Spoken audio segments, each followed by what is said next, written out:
Bismillahirrahmanirrahim. Kembali saya bacakan sebuah kitab yang berjudul Khulafaur Rasul karya Khalid Muhammad Khalid. Kali ini pada halaman 73 sampai dengan 77. Kedudukan Abu Bakar Siddiq pada hari wafatnya Rasulullah SAW tak ubahnya bagaikan sebuah kompas yang menentukan haluan sejarah terhadap seorang tokoh yang akan mengisi kekosongan besar yang ditinggalkan Rasulullah SAW. Ia seorang laki-laki yang tak goyah sedikit pun menghadapi peristiwa yang mengejutkan segenap kaum muslimin. Ia seorang laki-laki yang mampu mempertahankan keteguhan hatinya di saat orang yang bagaimanapun tabahnya akan terpana dan menjadi kebingungan. Laki-laki ini layak untuk menampilkan diri dan memegang kendali pimpinan. Bukan hanya itu saja, tapi masih banyak sebab lainnya yang menjadi ukuran kenapa kita memilih dan menonjolkannya. Terungkapkan keutamaan riwayat hidupnya yang penuh dengan kepahlawanan dan karya-karyanya yang layak beroleh penghormatan. Begitupun tanda-tanda ia akan menggantikan dan melanjutkan peranan Rasulullah SAW telah kelihatan. Di waktu Rasulullah SAW sedang sakit, dipilihnya Abu Bakar untuk memimpin kaum muslimin mengerjakan sholat sebagai penggantinya. Sabdanya, "Suruhlah Abu Bakar agar ia memimpin orang-orang sholat." Sayyidah Aisyah menyanggah Rasulullah SAW tentang hal ini dengan ucapannya, "Ayahanda Abu Bakar seorang yang berhati rapuh. Jika ia menggantikan Anda, maka ia akan sering menangis. Lebih baik Umar saja yang menjadi imam sholat." Mendengar suruhannya dibantah, diperintahkannya sekali lagi, "Suruhlah Abu Bakar untuk menjadi imam sholat." Abu Bakar Siddiq pun mematuhi perintah Rasulullah SAW, dan ia tidak tahu, atau mungkin juga ia tahu, bahwa pada saat itu ia sedang diserai panji-panji dan tongkat-tongkat estafeta dari Rasulullah SAW untuk dipanggul dan dibawanya lari sepeninggalnya. Beriringan dengan wafat Rasulullah SAW, Abu Bakar langsung dihadapkan kepada suatu peristiwa yang mengancam kesatuan umat di hari Sakifah, yaitu ketika terjadi perbedaan pendapat mengenai siapa yang berhak menjadi khalifah. Namun akhirnya selamat dan sejahtera karena Abu Bakar dipilih mereka sebagai khalifah dan pemimpin umat Islam. Apabila kita tinjau pribadi Abu Bakar, maka padanya tidak sedikit pun terlukis keinginan untuk memegang tampuk pemerintahan atau menjadi khalifah. Sikapnya sangat menjauhkan diri dari kedudukan duniawi sebagaimana Umar. Bahkan mungkin dalam bersikap menjauhi jabatan ini, Umar mencontohnya dari Abu Bakar. Di hari Sakifah, keimanannya menempuh ujian berat. Rupanya telah ditakdirkan bagi laki-laki yang kegemarannya hidup di tempat yang terlindung dari sepi selama tak ada bahaya yang datang mengancam.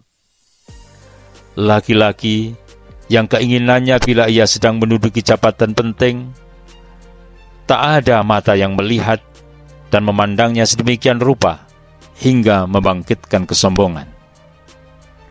Laki-laki yang pemalu, rendah hati dan solih. Karena takdir itulah, maka tampuk pimpinan umat pun terpikul di atas pundaknya.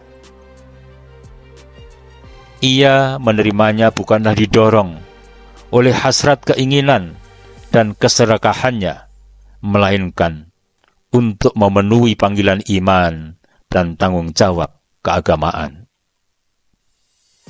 Tak lama antaranya setelah Rasulullah SAW wafat, segolongan besar orang-orang Ansor berkumpul di Sakifah atau balai pertemuan Bani Sa'idah untuk berbaiat kepada Sa'ad bin Ubadah. Abu Bakar mengetahui hal itu, lalu pergi ke Sakifah bersama Umar dan Abu Ubaidah bin Jarrah. Tujuannya ke sana bukanlah untuk merebut khalifah buat dirinya, tetapi pertama-tama ialah untuk membendung fitnah, dan kedua untuk mengendalikan fanatik kesukuan dan golongan, di mana orang meneriakkan, "Hai, manalah golongan Ansor?" Kemudian di pihak lain menyerukan, "Hai, manalah golongan Muhajirin?" Dan setelah itu, agar ia bersama kaum muslimin dapat menuju jalan utama untuk memilih khalifah yang akan mampu mengisi kekosongan yang menakutkan yang selama ini dipenuhi oleh Rasulullah SAW. Abu Bakar menghadapi kumpulan manusia yang mempunyai tekad bulat itu dengan tenang. Dan ketika itu, kedengaran ucapan-ucapan yang berterbangan bagai desingan-desingan peluru. Sebagian orang-orang Ansor menghasut sebagian lainnya untuk memegang khilafah dengan kata-kata tajam dan panas membakar. Dan tak ketinggalan pula orang-orang Muhajirin dengan suara tinggi dan nada perang menolak keinginan orang-orang Ansor itu. Sungguh, dengan wafatnya Rasulullah SAW, sebagian orang kehilangan sebagian dari pikiran waras mereka tatkala mereka mengalihkan perhatian kepada soal khilafah, padahal mereka masih diliputi oleh suasana berkabung. Urusan di tangan mereka pun menjadi kacau balau, dan medan keributan dan pergolakan tambah meluas.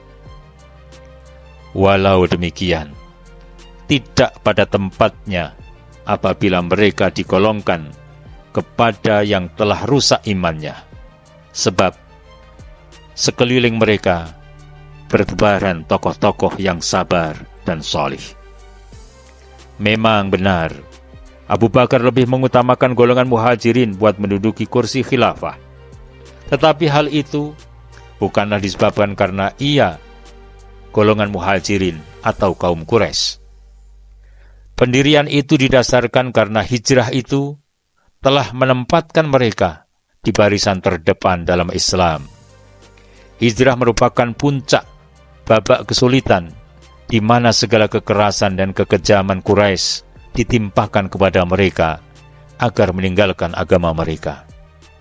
Tetapi ternyata hasilnya justru menambah keimanan dan keteguhan hati mereka. Inilah yang dijadikan tolak ukur oleh Abu Bakar dalam menilai manusia. Dan ini digalinya dari kitabullah yang menyatakan, dan golongan yang lebih dahulu dan mula pertama masuk Islam dari golongan orang-orang Muhajirin dan Ansor. Di samping itu, alasan dia lebih mengutamakan orang Muhajirin untuk memegang khilafah karena orang-orang Ansor begitu berambisi untuk mendapatkannya. Sedangkan Rasulullah SAW melarang menyerahkan jabatan pemerintahan kepada orang yang meminta atau amat mengharapkannya. Abu Bakar masih ingat akan suatu hari, tatkala Abbas, paman Nabi, datang kepadanya meminta agar ia diangkat sebagai kepala daerah. Maka Nabi SAW menjawab sabdanya, "Sungguh, demi Allah, kami tak akan menyerahkan jabatan ini kepada orang yang meminta atau yang mengharapkannya." Sebabnya, karena tanggung jawab sebagai kepala pemerintahan itu merupakan beban, bukan keuntungan, pengorbanan, dan bukan sumber keuangan. Maka apabila seseorang amat mengharapkannya, berarti ia tidak memperhitungkan tanggung jawab yang sedang menunggunya di sana. Di sana, di Saqifah, Umar bermaksud hendak berbicara di hadapan khalayak yang sedang dipenuhi semangat yang bergejolak. Tetapi Abu Bakar memberi isyarat kepadanya agar ia diberi kesempatan untuk bicara. Kemudian ia tampil dan berpidato. Wahai golongan Ansor, tak suatu pun keutamaan yang tuan-tuan sebutkan, melainkan tuan-tuan memang memilikinya. Demikianlah Siddiq mengawali pembicaraannya. Dan setelah itu perkataannya bagai mengalir dari dalam kalbunya. Ia melanjutkan pidatonya dan mengemukakan pendapat siapa yang sepatutnya dicalonkan untuk menjadi khalifah. Katanya salah satu di antara dua, Umar bin Khattab, seorang tokoh yang dipilih Allah untuk memperkuat barisan Islam, atau Abu Ubaidah bin Jarrah, yang dilikuskan Rasulullah Shallallahu Alaihi Wasallam sebagai kepercayaan umat ini.